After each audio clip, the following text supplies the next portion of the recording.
Welcome to Penny for Your Shots, conversations and cocktails with brilliant women.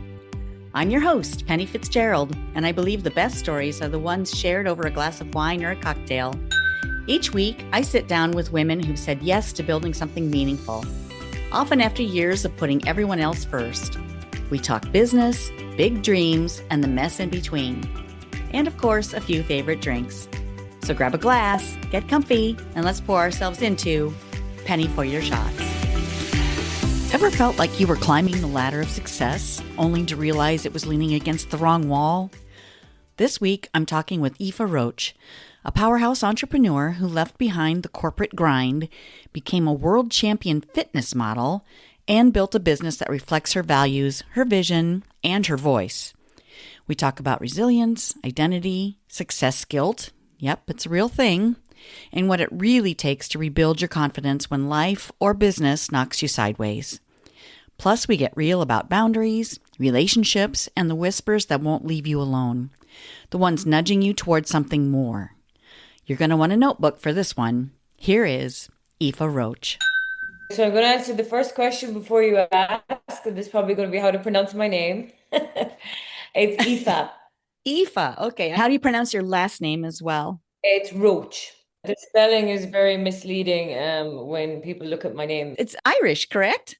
Correct, yeah. Yeah, I'm Wonderful. Irish. How Irish are you? I'm like, no, I'm really Irish. They're like, you don't look Irish. And I'm like, yeah, I understand that, but I'm really Irish. Yeah, well, okay, so my last name's Fitzgerald, but I married Okay, into so it. you're Irish too, for Well, sure. only by name. Mhm.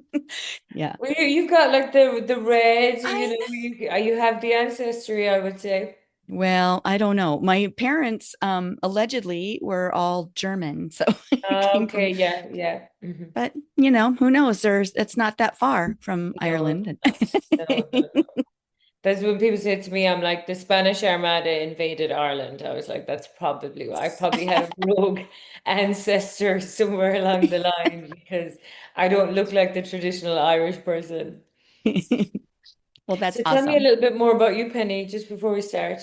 Yeah. Well, I am in Iowa part-time. I'm here in the summer in Iowa. And then in the winter, as soon as it gets cold here, I go to Florida. My husband and Nice. I have a home in Sarasota as well.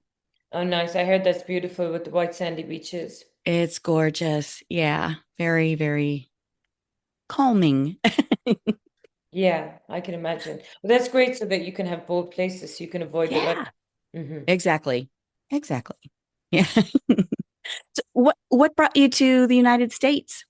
So I came to speak at an event in 2021 and that went really well. I've always wanted to, I was supposed to move in 2011 and then it didn't happen and I kind of compromised on living in London. Hmm. And I spent 8 years in London trying to make it fit, but it just didn't. And then I was like, no, this is just my goal, my vision. So I came here just after the pandemic. I spoke at an event here, it went really well, and then I just decided to stay. And then so then took the business from the UK and then created the business here and got an E2 investor visa. So it all worked out. It was a little bit of a challenge, but we got there in the end. It all worked out really well.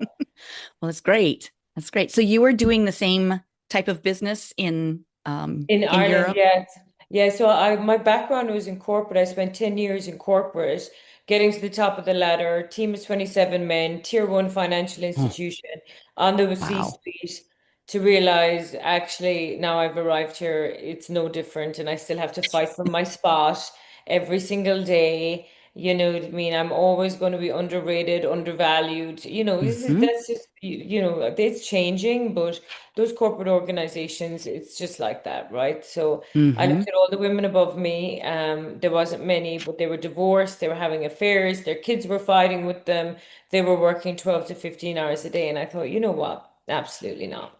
This is Yeah. not for me. If this is what success looks like, I think I've taken the wrong path. Oh gosh. You're So speaking my then, language. yeah. So then when I went home after traveling for what I thought was going to be a couple of weeks in the pandemic, Hmm. which ended up being like 2 years. So there was a big push in Ireland at that time where every business owner was given two grants of $5,000 to build their online business. So I just took advantage of the opportunity, and the rest is history then after that. Nice. Hmm. Wow. Okay, so that really gave you the launch that you needed to get Yeah, because started. everyone needed to be online and everyone needed to be online fast. Right. So what did you do? What did you start with? Everything, the mistake that everyone makes, full service, Facebook ads, Google ads, website builds, Facebook management, Instagram management, the whole thing. Now we've slimmed down. Now I still do a lot of those services, but I don't advertise them. I only advertise us as a LinkedIn marketing agency. So that's really because that's where I see the highest ROI for people if they make the investment in the platform.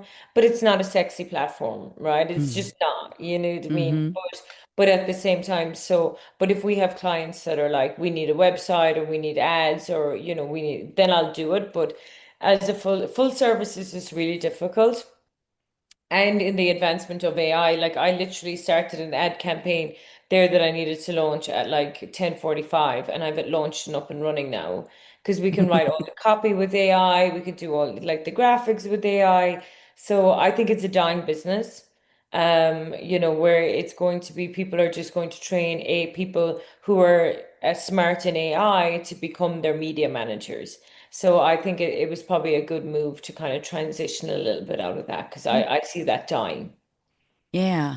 Interesting. Well, the more specialized you get, the more action you take, it kind of leads to clarity, right? On which for path to sure. take. And I think, and the clarity comes from what you don't want to do.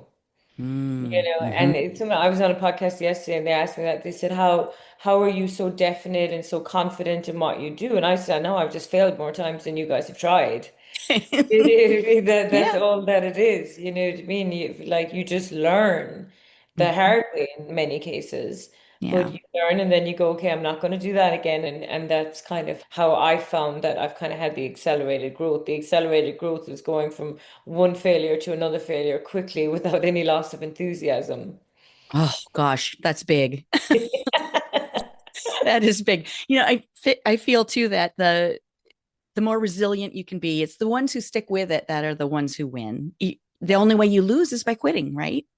Exactly. Like it's only a failure if you say it's a failure, right? Otherwise, it can Mm. be reframed as it's a learning lesson or, what is this trying to teach me? But I think what I did a video on this last, said too many people identify just because something was a failure doesn't mean you're a failure.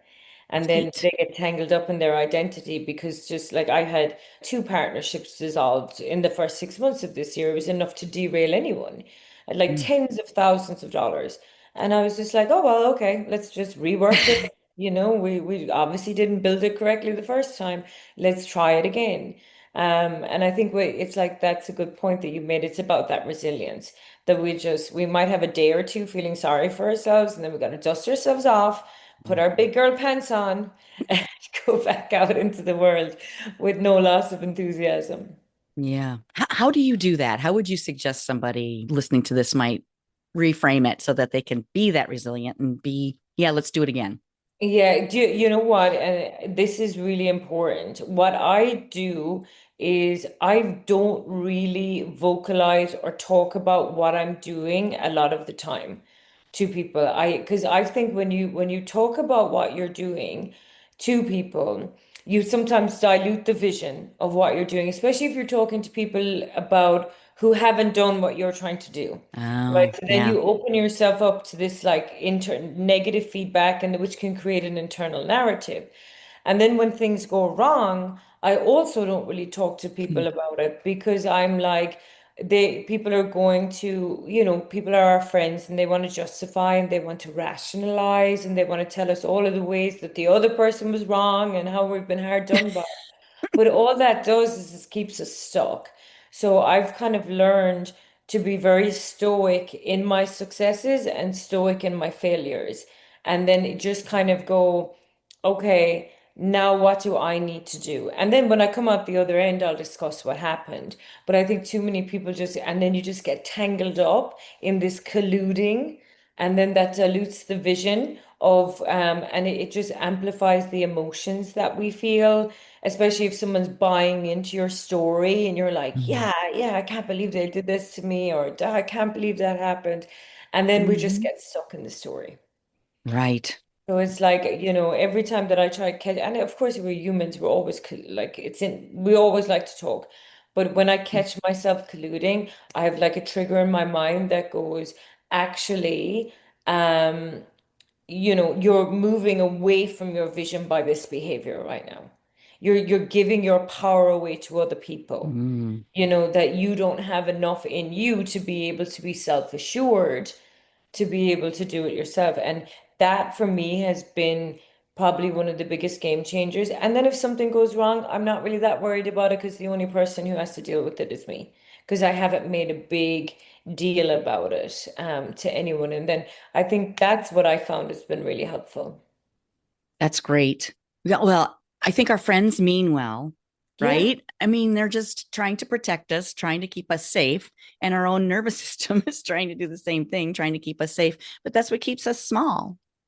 Because, so I wrote a book back in 2018 called How to Think Yourself Attractive. And the whole premise of the book is attractiveness is mental, not physical. And it talks about that exact point, right? Our ego is concerned with safety, security, and survival, right? That's its core concern, but it's your best ally, but it's your worst advisory. Mm, And, so brilliant. like when we're trying to do something that's outside of our comfort zone, or when we're trying to do something that we don't really know how to do it, like situations and all sorts of things will start to happen that are almost to try to derail you. But when you can identify to go, actually, well, why is that happening? Like, why did this person not pay me? Why did this Mm, person say that?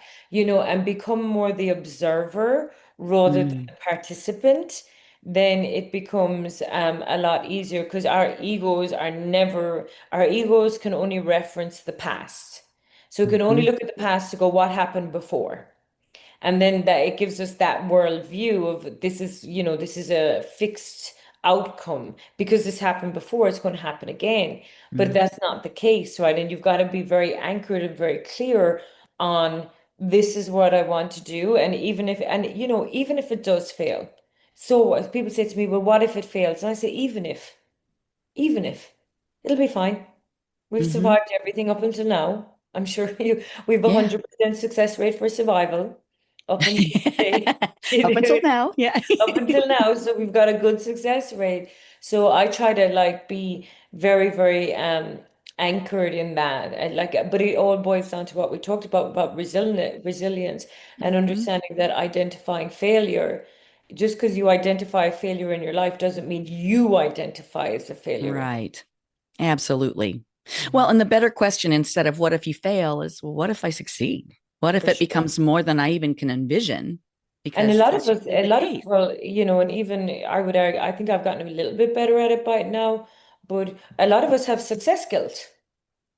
We're actually Oh, afraid to succeed oh, tell because me about that. yeah. So when we're with people and whatever layer and level that we're on, we broker social agreements with people, consciously or unconsciously. I'm going to be this way and you're going to be that way, and this Mm, is why we're going to get along. And this is our dynamic, right? But then as you start to evolve and as you start to change, you start to shift the dynamic of that agreement. So let's say if we look at someone who's trying to lose weight. So in a partnership, they're in a partnership and they're going, I'm going to go and lose weight. Even though the other person might be like, wow, I really support you in doing that. Unconsciously, they probably don't because you're going to reflect back to them what they're not doing. So it's much mm, easier to keep you the same rather than other people have to look at their shortcomings or the way that they're not showing up. But what that means is as we get more successful and we move, we often start to lose the mm, people around us that were always our supporting structures. But it's realizing that that's actually just a social agreement that's no longer serving me anymore. And I need to either adjust that social agreement for a new way of working, or I may just have to start loving you from over there. mm, Because it doesn't mean that I don't want you in my life, but if you are not on the train where I'm going, you're holding me back. And mm, I think that is probably one of the most difficult. And I'm in a situation like that at the moment, something, and it's very daunting and scary, and I don't want to move out of this dynamic, and I don't want, but I know that staying in this dynamic is keeping me, holding me back. Where you are instead Yeah, of moving forward. exactly. And then it's scary, and like none of us want to be like feel like that we're alone, or none of us want to go into like networking groups and not know anyone and have to yeah, it's scary. Right. You know what I mean? And have to go up and introduce yourself to people and talk to them about what you do and try to build new relationships and new friendships. And but when you realize your level of discomfort is Hmm. equivalent to your level of growth. Yeah, So the more absolutely. so the more uncomfortable you are, I'm like, give yourself an applause because that is directly correlated to your level of growth. So if Yeah. you're anxious and worried and stressed and you don't know how you're going to do it and you're just panicking, congratulations. You're on a good path. You know, Hmm. if you're sitting back going, oh yeah, things are fine, just so I think there's a lot, and I think especially in business and as women, especially, I think we do need to, because we're very much more emotional beings, and to be able to sit with ourselves and identify the emotions and be like, just but because I'm feeling a certain type of way, that's not a definition of who I am or how I show up. Like we get up, we Exactly. put our makeup on, we put our heels on, we put our big girl pants on, and we go out into the world and we show up. Um, Even when we don't feel like showing up. Hmm. You know, people say Yeah. fake it till you make it. I'm like, no, just go and act like you belong.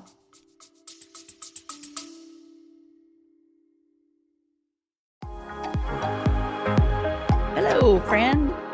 Let's be real. When's the last time you did something just for you? Enter Wine Camp 2026. We're talking wine tastings, fire pit chats, sunset dinner cruises, and zero cooking required. Just show up, sip something fabulous, and reconnect with the version of you who loves adventure, sisterhood, and a glass of local Riesling in hand. Sweet, dry, or both. No judgment here. We're heading to New York's gorgeous Finger Lakes July 31st through August 2nd. And yes, it's as dreamy as it sounds. Secure your spot at pennyforyourshots.com/wine camp. Don't wait, room options are limited, and my crystal ball says we're going to sell out. Bring your besties or fly solo like the fabulous free spirit you are. You'll leave with new favorites either way. Wine Camp 2026 is calling. The only question is, are you in? Find out more at pennyforyourshots.com/wine camp.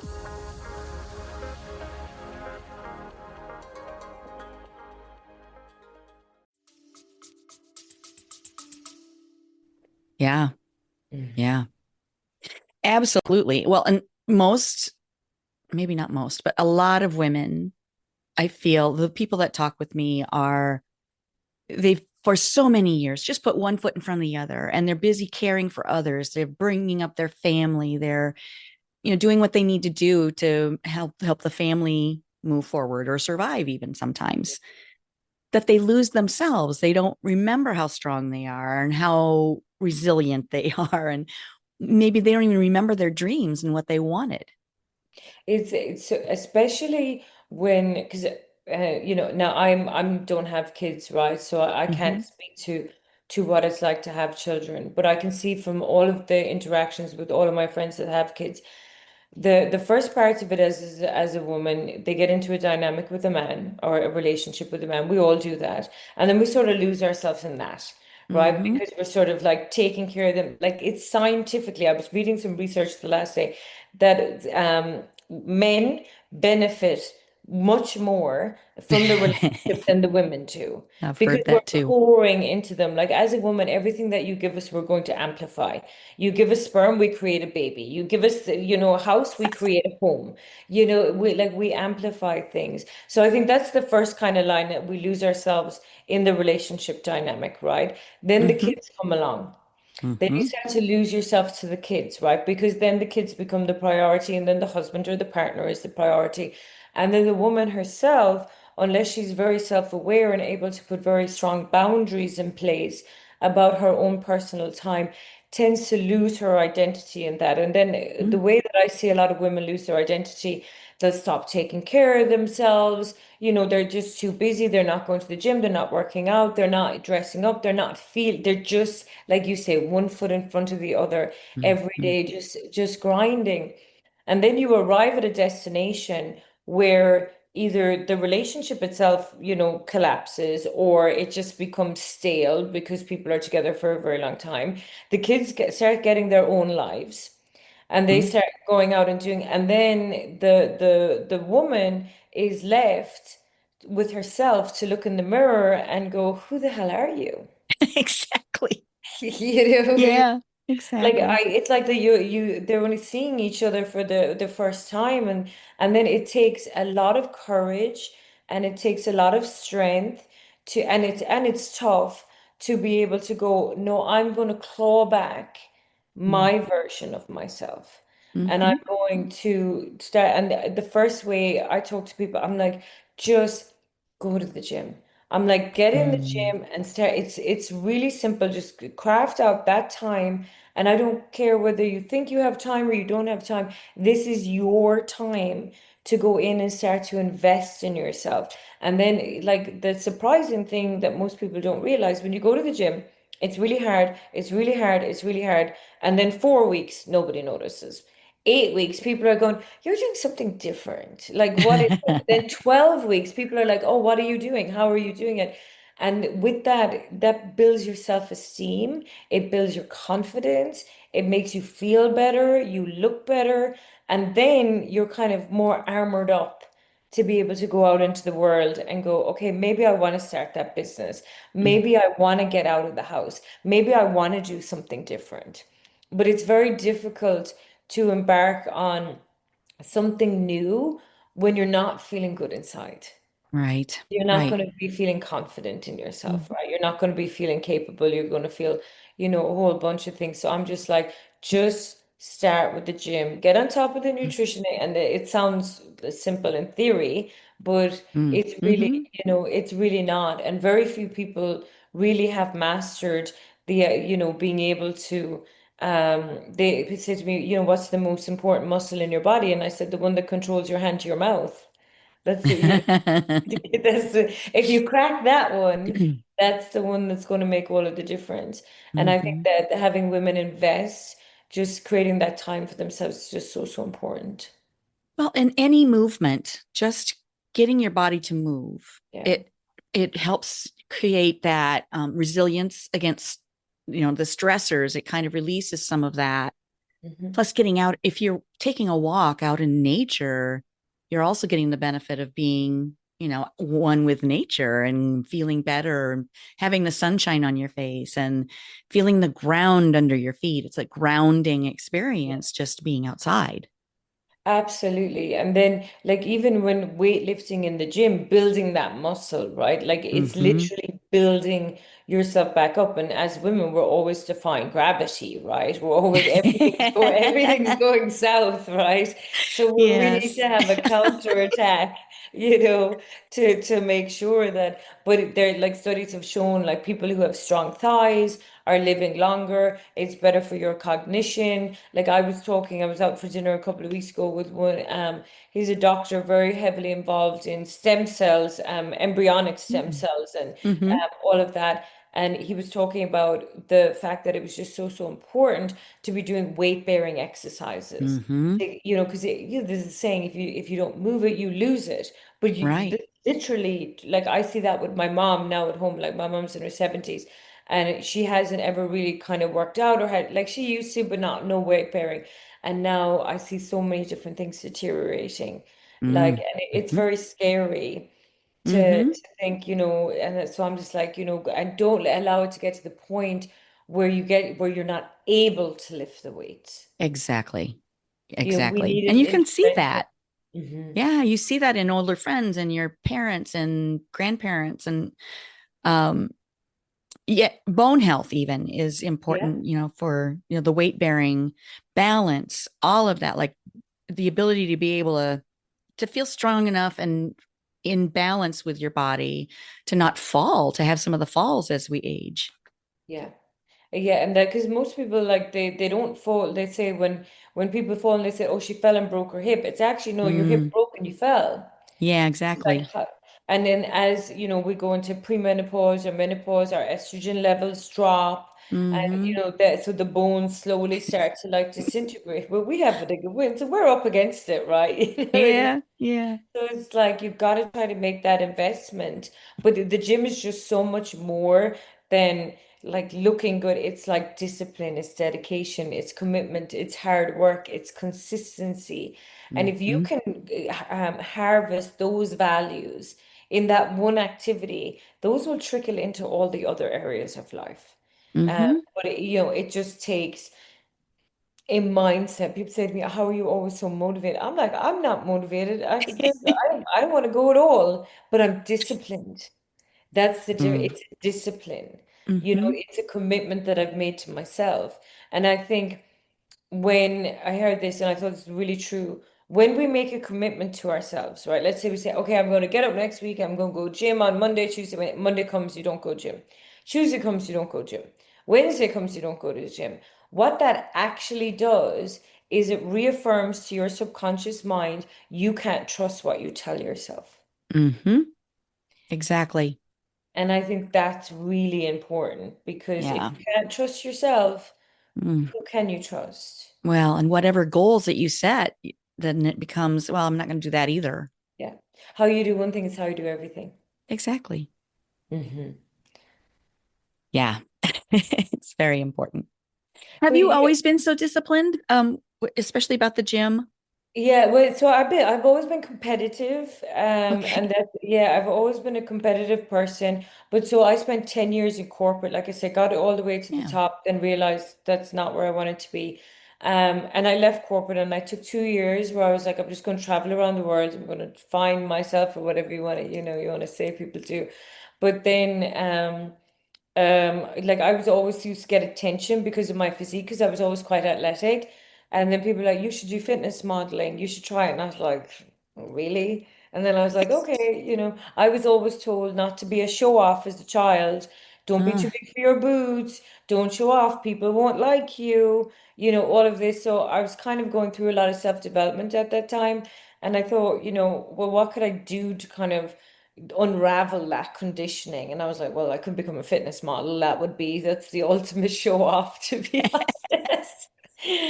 So I did that, and I had a lot of success in it. I won the world championships in Ireland, the UK, and I came second in America. But very Fantastic. competitive. But that sort of really anchored me into the discipline. But for me, it was never about the winning. It was never even about the physique. It was more about setting a goal that I didn't know could I accomplish, knowing Mm-hmm. that having a fixed date that it had to be accomplished by. Like I knew I was accountable because I used to use social media and document my fitness journey. So then I Mm. knew I was on the hook, Mm-hmm. that I You're couldn't back accountable out. now. Mm-hmm. I couldn't back out. But in saying that, like we talk about, not a lot of people so I went from the boardroom to the bikini. Like it was very unconventional. I think LinkedIn Uh-huh. thought I had lost my mind. They were like, you must be having some sort of midlife crisis. But um having the discipline to do that and to show up even when no, my mom didn't want me to do it. My family didn't want me to do it. Like people were like, oh, aren't you embarrassed? Like, oh, do you know what I mean? You can't do that. What will people think? All of this kind of Mm. stuff. So it goes back to these idea of these social Mm-hmm. agreements. I had social agreements with people that I was going to be a corporate executive, and that's who I was, and that's what I did. And then when I Uh-huh. decided, actually, no, I'm going to become a fitness model, they were like, well, no, no, no, that's not what we agreed. Uh-huh. That's not the dynamic. And I think that's the same. It's back to what we spoke about earlier. No matter what change you start to make, you are going to face resistance Mm-hmm. from from people around you, but it's just overcoming that resistance and being like, you know what? I get one shot at this. This is not a dress rehearsal. I Mm-hmm. I can't come back and do this again. So I'm going to give it everything that I got. Yeah. Wonderful. Well, and hearing you speak, first of all, the first thought that came to me was, would do we say that to little boys? Don't be too big. Don't be big for your britches. Don't be a show off. Yeah. Not Yeah. usually.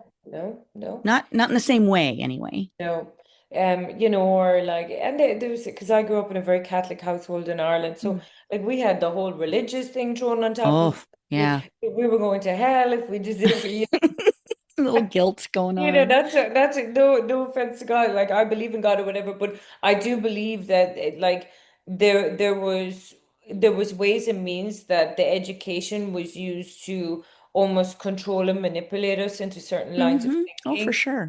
as as like, and even down to like how they used to make us dress. Like, we had to have Mm. skirts that were down to our ankles, and you couldn't show, like, even if your ankles were like on display, like, this was problematic. What the heck? So I think that we are sort of conditioned to not really be seen, not be too big for your boots, don't be too confident. Oh, if you're too strong, a man won't want you. Mm. All of these kind of, and even today, I still battle that with people say, about being an alpha female. And it gets even more challenging because the more success you create, the smaller the dating pool becomes. Because Mm. it's like, okay, I got my own house, I got my own car, I run my own businesses, you know what I mean? Like, I don't need, you're not going to lead with your wallet when you're dealing with me, Ugh, because I don't need you to.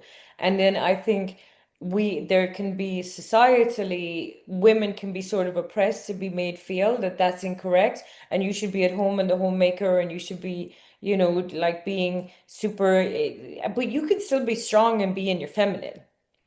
of Like, if course. but I think that's definitely, we don't want to get too independent, right? Because we don't want to be, the only thing a woman cannot create is a male energy in a household. We cannot create that. That's probably the only thing that you can offer me that I cannot create for myself. I cannot have a masculine energy in the household to make me feel safe. I cannot create that for myself. But aside To from, make you feel safe from what, though? but as to have a family, like, when you walk, it's always nice to have like a masculine energy around. Like, Hmm. it's kind of like because I've always felt that, always, and I'm always attracted to like very strong, big, like, build. Mm. It's like and maybe it's a childhood wound or something about, it could be, but to want to have that energy where you feel that you have someone in your corner who's a masculine that's like, I got you. Oh, yeah. I Well, got to me, that feels like a partnership, and we're all different. But I don't know. For me, I'm looking at the support that I need, and I'm so fortunate to have the hubby that I do because he is masculine, but he amazing. also gets me. He knows that I'm Yeah. strong, and he likes that. And I don't think we would work if I wasn't. I don't think it would work between us. And that's an amazing dynamic to create, right? Because, like, I've been in dynamics, not of recent, thankfully, but previously, where my success was admired Hmm. until my success was more than their success. Oh gosh. And then it was problematic, and that's a very destructive. And I think there's a lot of women in that situation right now where Mm. they have gone out and made a change and gone and do something, and then you had someone who loved you unconditionally while you were this version of you, and now Hmm. you become this new version of you, and you might find that the love is not so conditional anymore. It may even be a little bit destructive, and that was one of the things that I found the most damaging at that time. Was like, I was like, how could someone who loves me or tells me that they love me this much be so, like, hurtful and, Jealous a little. jealous and Hmm. dismissive, Mm. and, like, making out like things weren't like a big deal, like, or if I Hmm. did, like, not recognizing accolades, not, just kind of be like, oh yeah, Mm. whatever, yeah, Hmm. and I think that is a very, you hit the nail on the head, is when you end up in a dynamic where you have a male energy trying to compete with a female energy, that's a Hmm. problem. Hmm. That's a problem right there. And it's a big problem because the men and women are not supposed to compete with each other. It's really not, like, we're not programmed and conditioned to do that. And if you have a relationship or a dynamic in your life where a man is trying to compete with you, it's like, I won't swear, but she calls it a bitch energy. She's like, you got a bitch energy. We don't deal with that. But I think you got to be careful with that, right? Especially as women, as you build success, that you got to be very careful who your choice of partner is. Yeah. Well, and that energy you're speaking of, a man wouldn't be described like that. And okay, it pisses me off, Yeah, yeah, that there's this dichotomy, there's this double standard. And it's just, if the two of you in a relationship are both comfortable in your own skin, are both strong in your own skin, and are on your own path to being a better person, a better human, then I'm not in competition with you. We're yeah, partners. We're complementing each other. We're supporting each other, lifting each other up, and helping each other grow to be the better person. yeah. And that's exactly the dynamic that you want, right? Mm-hmm. Because you want someone to be in your corner, being your champion. They're your Yes. person. Yeah. They're your Yeah. person. And if they're not doing that, you got to pay very close attention to that. Yeah. It's Yeah. very, very, very damaging. And it can be Mm-hmm. underhandedly damaging because Right. you don't expect it. And then Right. you get a feedback and you're like, wow, like Wait, what just happened? yeah, you're like Mm-hmm. trying to process that information. Be like, why Mm-hmm. would you say that? Like, that's not supportive. Mm-hmm. But I think we talked about how do you learn these things? We learn by doing, right? And then Yeah. we learn about what not to do. Yeah. Well, and it can sneak up on you too. It can be just little things. And Yeah, then all of a sudden those grow as you grow, yeah. if they Like don't as well. I had a mentor years ago, and I really do try to apply this in all of my life. But sometimes I fail and I make allowances, and then I learn my lesson again. But The little pebble gets a little bit bigger. yeah, exactly. Where he said behavior is inherent. And he Mm, said the person that you meet today, the behaviors that they're showing you today is who they are. mm, And it's inherent. And unless there's some spontaneous event that is a catalyst for change, you either accept the behavior as it is today, knowing it may not improve, mm. or you walk away from the situation. And I think where a lot of us face a challenge, we see very early on behaviors we don't like, or that, Mm. and it's like the red flags, Hmm. they're Trust your waving, gut. and they were like, oh, let me just go over and see how red that flag is. Just, That's kind of beige. I don't know. yeah. Let's rationalize and justify. And I think you've got to be really careful. You got Yeah. to be really careful with the behaviors you see in the beginning. Like the man that you meet today is the man that is Mm, going to be showing up in your life. And then 6 months down the line, if you're trying to orchestrate or change him or manipulate him or move him or try to shift him in a different direction, it's not going to work. He no. showed you who he was from day one, but you just didn't want to believe him. Mm, hmm. And Yeah. I think that's like the most women are like we're all struggling with that at some level. Yeah. Right. Yeah. Taking ownership of that, understanding that, sometimes you want something so badly that you overlook some of these things. And not just with relationships, but even with business and with, you We know, fall in love with the potential. yes, yes, we want it so badly. We have We have hope. the rose tinted glasses on and we walk around the world with our rose tinted glasses and we ignore what the reality of the situation. Mm-hmm. And I think that's where there's that like level of and it's about boundaries. Setting about Mm-hmm. what am I going and not going to tolerate, and not boundaries for the sake of telling someone, oh, if you do this, I'm going. It's like, no, if you do this, like you're out. There's no second chances. There's no sometimes people say, oh, you're very black and white. It's not always that black and white. But I've sort of learned that anytime I find myself in a gray area, I normally end up like getting burnt. Mm. Because Yeah. and it's the same in business. Like I have a new rule in business now. If I have a problem in the first 30 days with the client, I end the contract. Mm. No questions asked. It's even a clause in my contracts. I'm like, if we have a problem in the first 30 days, I'm not because I have learned the problems that I ignored in the beginning are normally the problems that come back to bite me in the ass 6 months later. Right. Right. And the exceptions that you make for certain people or for certain Yeah. businesses or, yeah, certain Yeah. situations. And then you never, because when I first started the agency, obviously you don't really know what you're doing when you're starting. And then you're Mm-hmm. kind of doing discounts and you're giving people extra stuff and you're Mm-hmm. doing things for free and you're doing all of this. But like when people pay, they pay attention. Yeah. Right. And when you start making allowances or discount or allowing invoices to be late or having people call you on the weekend or calling you at nighttime or, with these urgent tasks and all of that, like even though you can think in the beginning, oh wow, I'm really servicing this client and I'm doing really well, you're really not because you are dictating to them what the rules of the game are. So if you start Mm-hmm. answering calls at weekend, then they think they can call you at weekends. If you start taking things late at night, then they think that they can send it late at night. If you're supposed to have an invoice paid on the first of the month and it's the 10th of the month and your invoice is not paid, then they think that that's acceptable. So Mm-hmm. we really have got to be strict with our boundaries about and sometimes I feel guilty about it. I'm like, my team works 9 to 5. They don't work on the weekends. Now I'm That's always working. amazing.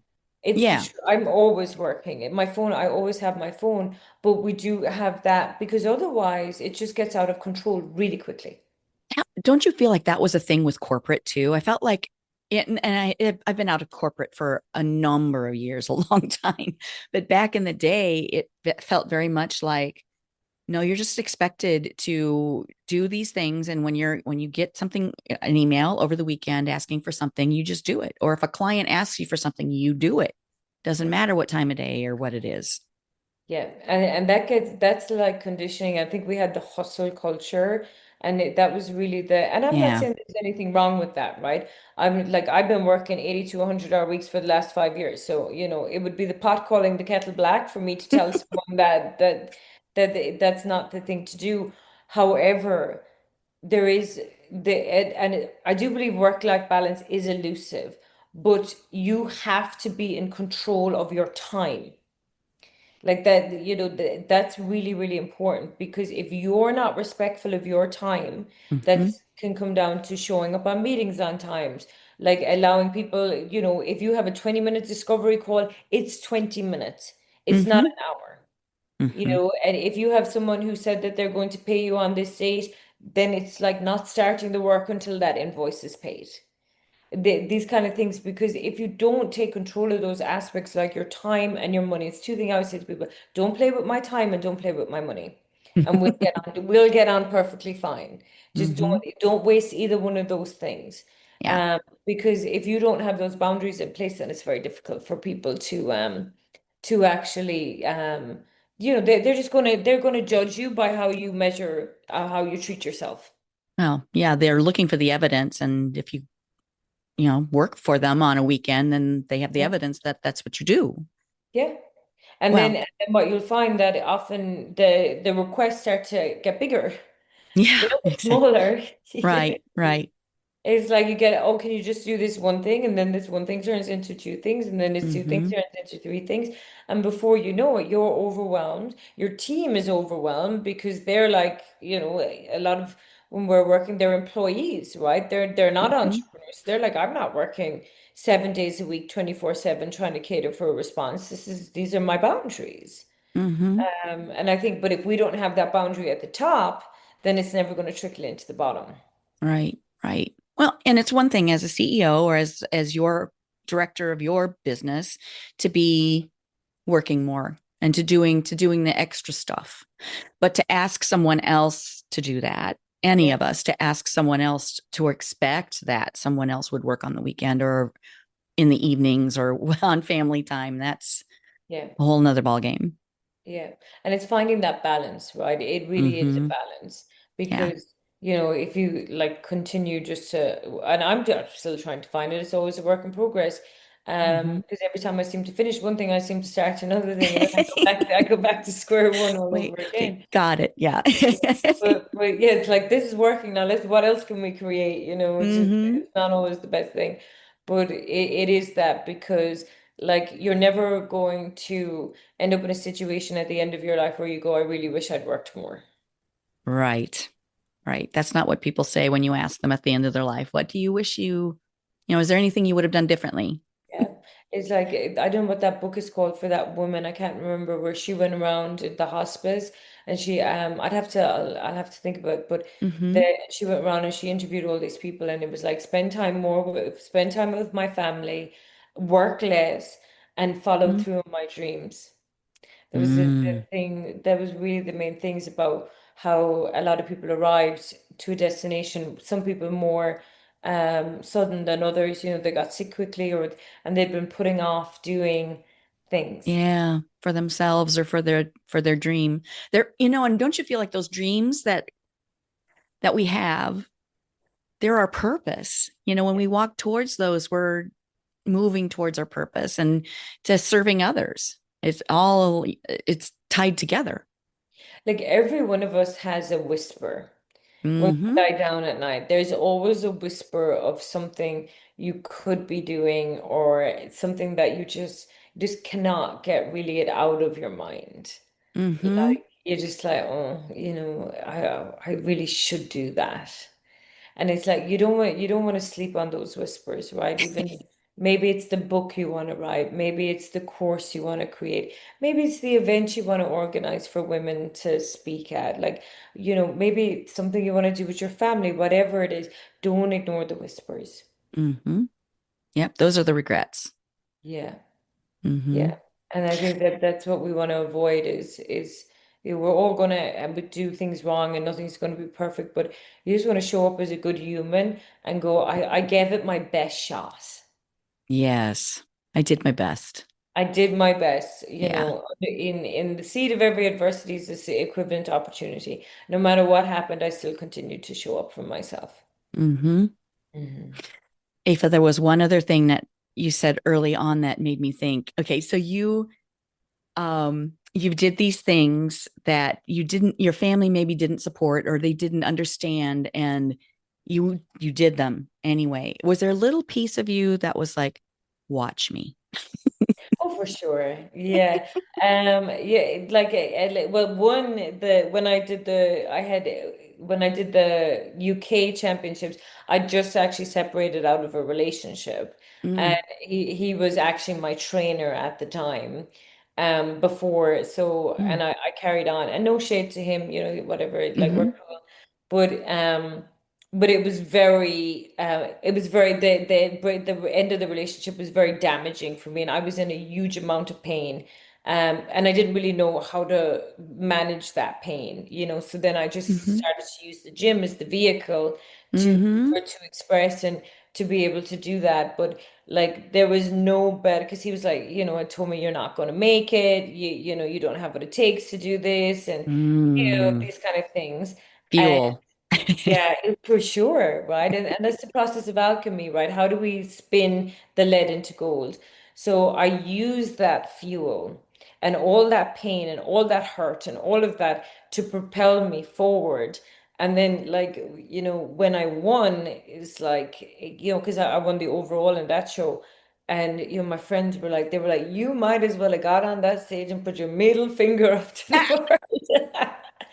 But by the irony was by the time I arrived at the destination, I wasn't in that much pain anymore. I had moved through it. So then I was Yeah. able to enjoy the results. So I think sometimes you just got to throw yourself into something and just like grit your teeth and go Mm-hmm. like and ignore the naysayers and ignore and like my family, like they came around eventually, but like, and I Yeah. can understand their position in the beginning as well. Like, my dad never came to any of my shows, but I can understand. Like, he doesn't want his daughter parading around an arena with hundreds of people in a bikini staring at her. Like, I can understand that. My mom was like, what are you doing? It's like, have you lost your mind? But they came around and then they were supportive and eventually, but I had to be willing to take the journey in the absence of support in the beginning. Mm-hmm. Wow, that's strong. Yeah. And I think that that's really where we come about the resilience and the self-reliance. Yes, can see that. Your ability to be able to sit with yourself, sit with your Mm-hmm. emotions, not Mm-hmm. be reactive, not have to call everyone collude and gossip, and just be able to sit with something and be going, yeah, this sucks. Mm-hmm. Yeah. It absolutely sucks. But it'll suck a Mm-hmm. little less tomorrow and a little less the day after that. And Mm-hmm. what can I do to take this energy that it's creating in my body, this anxiety, this pain, this nervousness? Mm-hmm. What can I do to be able to use that fuel, like you said, Mm-hmm. to be able to create something amazing? Yeah. One day at a time. What can I do today that's going to move the needle? And that's all you got. Like Mm-hmm. it is one day at it. Like whenever I give myself, like when something goes like fundamentally wrong, I'll give myself 30 like days. And I'm like, Mm-hmm. there is no big bold decision or nothing being made until Mm-hmm. I get to the, because I know I'm not thinking clearly. I'm emotional Mm-hmm. and I'm like, just get through today and then today. And then at the end of like I'll have like a stopgap, like 14 days, I'll do a little bit of self and how do I feel about the situation now? Mm-hmm. And then I'll do like another one at the end of 30 days. And you would be so surprised how much, if you put in like positive habits back into your life, how you can pretty much overcome any adversity. And by the time you get to day 30, and journaling is always super helpful. Yes. You can look back and be Mm-hmm. like, this is what I was feeling. By the time you get to the day 30, you're looking back at the situation and you're like, either it doesn't seem that bad anymore, Mm-hmm. or you've kind of moved past it, or there's been other events that have happened that make you see why it happened. But Mm-hmm. like it's you've just got to sit with that, and there's no cure. Like no one can make you feel better. There's no hugs and kisses that are going to fix it. You've just got to sit in it. Yeah. Well, and it's such great advice too to do those benchmarks at the halfway point and at the end. Because when you're in it, you don't see it. You don't see it from the big picture. You're right in the forest, so you don't see the trees.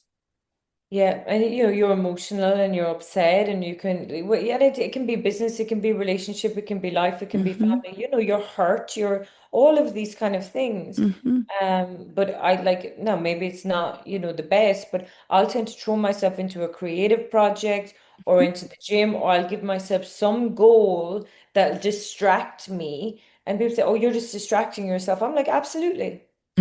Yeah. I'm Got a not going to problem with sit. that? Yeah, I'm not going to sit and wallow in this. Yes, is what's happened is really bad and it's terrible, and I don't feel good about it, and Mm-hmm. it is what it is. However, me sitting down feeling sorry for myself is not going to help anything.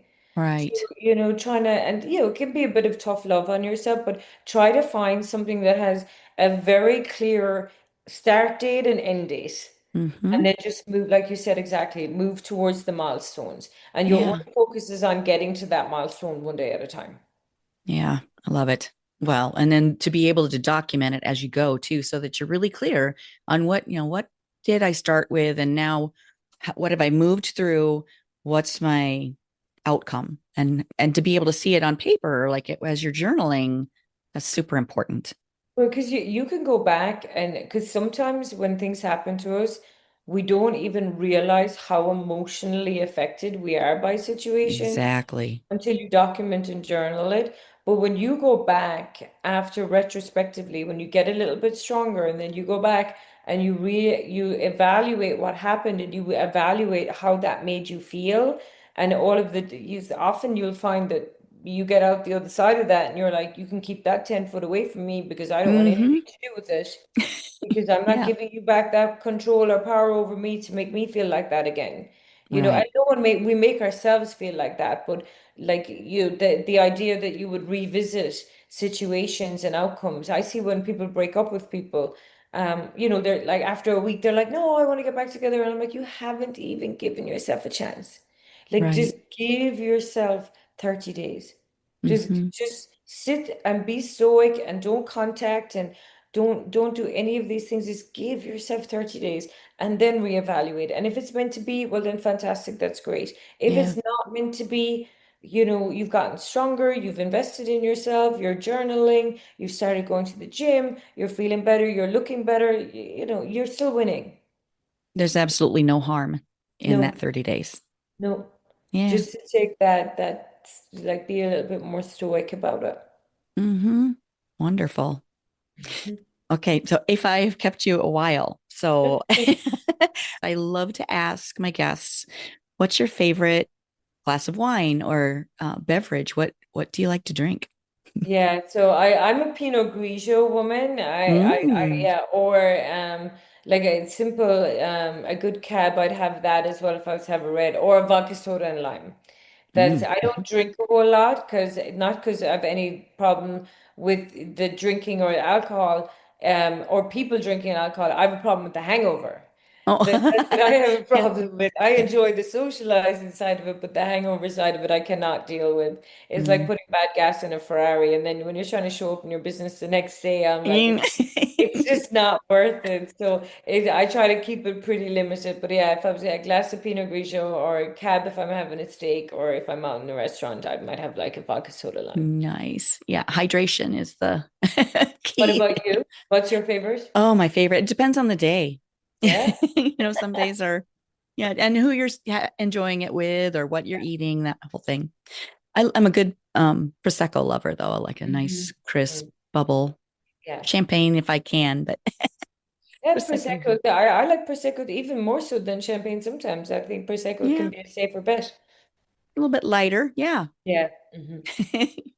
Okay. Do you have a favorite memory, or can you recall a fun memory with girlfriends sharing a glass of Pinot or a Oh my cab? God. So you know what? I was out with one of my girlfriends last night. I just really enjoy actually sitting down when with a group of women when we're just being super honest and authentic with each other. And having Yes. and just like, having conversation and just being like on we went out last night. She was asking me about my business and what was happening. And I know stuff that's happening in her business. And because on the outside people would always perceive, oh, Aoife has it all together. It's not the case, right? Ife's in same challenges, the higher you go, the bigger the challenge is. But to sit and go, well, yeah, but this is happening. But then what about this, and this, and this, and this? You didn't know this was happening. To give her a little bit of comfort to go, okay, it's also happening over here. And I think as women, when we can be very honest with each other, and talk about relationships, talk about business, talk about the dynamics we have to manage, then we don't feel like we are so isolated. Because No sometimes we can think, walls up. yeah, so sometimes we think something's only happening to us. And then Mm. we talk to someone else and they go, oh no, that's happening to me too. And we're like, well, why didn't you ever tell me? Like, like You I don't have did, to be that strong. I'll give you one example. So I did a campaign, it was for Emsella, which is the pelvic floor. It's a machine Oh, for women, okay. right? For women who are prolapse or who either have like their bladder because of having kids. So this machine, not a lot of people know about it, but I was doing the marketing for it when I was in Ireland. You Mm. basically go and you sit on it, and it's the equivalent to 20,000 Kegels in a 30-minute session, Oh right? my. So I've seen women going from who couldn't walk, a mile without needing to know where the next toilet was because they couldn't Mm. control it, to actually being able to like go on a car journey for 5 hours and not have any problems. So it's very transformational for any women. It's called EMSELA, M-S-S, no, EMSELLA. I think that, Okay. but my point is, when I started doing the research into it and working and doing all the marketing, and I started working, talking to women, like so many women had this problem. Hmm. And I was like, but why do you not talk about it? They were like, we were embarrassed. We thought it was just Hmm. us. We thought it, and I thought, like, isn't that terrible that like we're like shamed into thinking that we can't discuss things. So anything Hmm. that is any sort of setting like that where women can have an honest conversation, I'm all for it. Or anything, any ways that like, I'll talk about things that other people don't want to talk about. I'll bring it up. I'm like, no problem, let's It's and then real. It's raw. you light the match, and then and Mm. then everyone wants to talk about it. So yeah, so I think that was kind of one of the things that I learned as women. It's just so important to be like, especially with our bodies and what's happening with us and our hormones and our Mm. relationships and our business. Just be honest with each other. Mm. Just be honest. That's amazing. That's yeah, very great. I agree. I love a good conversation and when you can be real and raw and share things and you don't feel so alone. No, no. Because Yeah. we're all changing. Like as we get to certain parts of our life, things change. Hmm. Like Yeah. circumstances can change, our bodies change, our hormones change, our feelings change, our emotions change, Yeah. our mental changes. Like there's a lot of changes going on. Hmm. So being able to sit down in a peer group and be open and honest about those changes is very important. Yeah. Amazing. Well, okay. And one really awkward side note, I have to apologize. I've been saying, even after you pronounced it, I said Aoife. It's Aoife. Yeah, that's okay. You're close enough. Yeah, it's Aoife. Yeah, don't worry. Oh gosh. I honestly, I'm more surprised if someone says it correctly than incorrectly, to be honest. Because I realized when I moved to America, you're very precious about pronouncing people's names correctly. And then I was like, look at the spelling of my name. How are you ever going to get, every time I do a speaking event, people are like, can I see your name badge? I'm like, it's not going to help you. You're better off not. It's just going to confuse you even more. Don't even look. So I don't worry. You know what I mean? I get it. It's a complicated name. The spelling doesn't help. Well, that's very gracious. Thank you. You're welcome. But thank you so much for having me. It's been a great conversation. I really appreciate it. Me too. I enjoyed getting to know you a little bit, and your story is fantastic. It's very empowering for all of us to listen to. Yeah, no, I definitely would. I would like to do more. When I wrote my book and I went back, I was very much into doing workshops and then, but then you just get caught up in the rat race and then you create Yeah. businesses and then you kind of Yeah. lose yourself. And then, we talk about the whisper, right? Yeah. And that, I think that is my whisper. My Mm. whisper is to go back to talking a little bit more about mindset and because building the companies, I've landed very much in my masculine energy. Like you push, push, push, drive the company, drive the sales, drive the leads, drive Hustle. the business. And then, Hmm. hustle, hustle, hustle, hustle. And they got that independence. But it's actually, well, how can you relax back? Because it's all about mindset. At the end of the day, like it's not about the money, it's about the mindset. The mindset creates the money. Right. Right. It's all your strength and moving toward what's pulling you instead of pushing it away because you want to stay safe or Yeah. comfortable. Hmm. Mm. Yeah. So thank you for giving me the opportunity. You're slowly feeding into my whisper that I should talk a little bit Oh, more good. to women entrepreneurs. Because I think sometimes we undervalue. I had someone yesterday came around, he said, can we start doing B-roll of you? And I was like, why would anyone want to do B-roll? I was like, I don't think my life is that interesting. But he made a point. He was like, there's people that would like to know how you do what you do and what is your daily thought Hmm. process and things because like my social media is very curated, I mean it's there's not it's very it's events or it's me at it's production videos or it's scripted content. It's not Not a like conversation or a off the no cuff or. yeah, Mhm. because I often don't think that I'm that interesting. So I'm like That's what incorrect. you know? But I think that there's a humility in it, but maybe I took it to another level. Maybe I need to go back and see that and be like, well, actually, are you just making an excuse not to shine? There it is. There See? it is. Mhm. I think that's a good kind of way to segue to end it. It's an evolution. Yes. Minute you think that you got it, you don't got it. Like you just go back around. It's perpetual because a lot Yeah. of us are dealing with very deep conditioning at very young Mhm. and early ages that some of us aren't even aware of. And then you can think that you interrupt a pattern of behavior, but it'll just go and it'll hide for a while and then it'll come back in a different guise. Yeah. Yeah. We're constantly growing. And if we're not, that's not a good alternative. No, if you're not growing, you're dying. Exactly. Yeah. Exactly. Well, okay. Well, thank you so much. I really Thank appreciate your you. energy and everything. Oh, thank you so much. Where can people find you to check out all Yeah, the so things? probably the easiest one would be on LinkedIn. So that's Aoife Roche, Aoife, and it's Roche, or on Instagram, Aoife, Aoife, Jroche. You can find me on there. Yeah, it's pretty easy. Not too many people have Okay. that name here, so Yeah. it's pretty quick. Yes. Thank you so much. I Have a appreciate you. great Right. day. Thanks so much. You take care. Okay, bye-bye. Bye Bye. bye. That's a wrap on this episode of Penny for Your Shots. If you loved today's conversation, don't let the inspiration stop here. Get my weekly insider updates straight to your inbox. It's where I spill behind the scenes goodies, exclusive tips, and all the fun stuff I don't always share on the podcast. Sign up now at pennyforyourshots.com/insider. I'll see you in your inbox next Thirsty Thursday. Cheers!